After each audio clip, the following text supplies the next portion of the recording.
अस्सलामु अलैकुम वरहमतुल्लाहि वबरकातुहू। माशरे में कुछ ऐसे अफराद होते हैं जो दो रुखे होते हैं, जिनके दो मुंह होते हैं।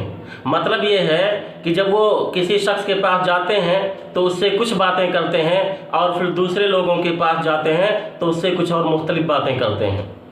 ऐसे लोगों का मकसद दोनों के दरमियान गलत फहमी पैदा करना या इख्तिलाफात की खलीज को वसी करना या अपना उल्लू सीधा करना होता है। जबकि अल्लाह के नबी जनाब मोहम्मद रसूलुल्लाह सल्लल्लाहु अलैहि वसल्लम ने ऐसे लोगों को बदतरीन खलाइक बतलाया है। जैसा कि मुस्लिम की रिवायत है, हदीस नंबर 2526 है। अल्लाह के रसूल सल्लल्लाहु अलैहि वसल्लम ने फरमाया, इन्ना मिन शर्रिन नासी ज़ल वजहैन, कि बेशक लोगों में से सबसे बदतर आदमी दो रुखा आदमी है। अल्लज़ी याती हाउलाई बिवजहिन व हाउलाई बिवजहिन, जो कुछ लोगों के पास एक चेहरे के साथ और दूसरे लोगों के पास दूसरे चेहरे के साथ आता है।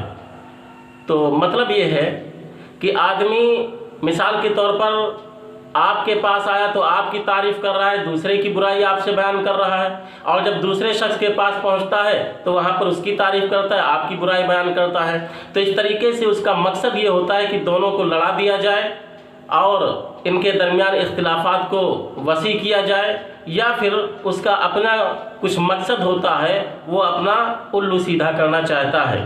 तो ये दो रुखापन या दोगलापन मुनाफिकत पर मबनी है और अल्लाह ताला को सख्त नापसंद है, क्योंकि उसे तो सिर्फ इखलास और यकसुई पसंद है और मुनाफिकत से वो नाराज़ होता है।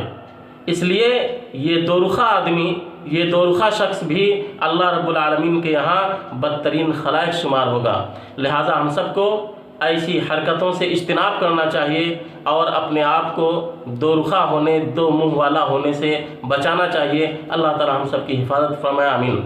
नाज़रीन, आपसे गुजारिश है कि अगर आपने अब तक हमारे चैनल को सब्सक्राइब नहीं किया है तो बराए मेहरबानी हमारे चैनल जवाब टीवी को सब्सक्राइब कर लें और बेल के निशान को दबा दें ताकि जब भी हम कोई वीडियो अपलोड करें तो आप तक पहुँच जाए। वस्सलामु अलैकुम वरहमतुल्लाहि वबरकातुहू।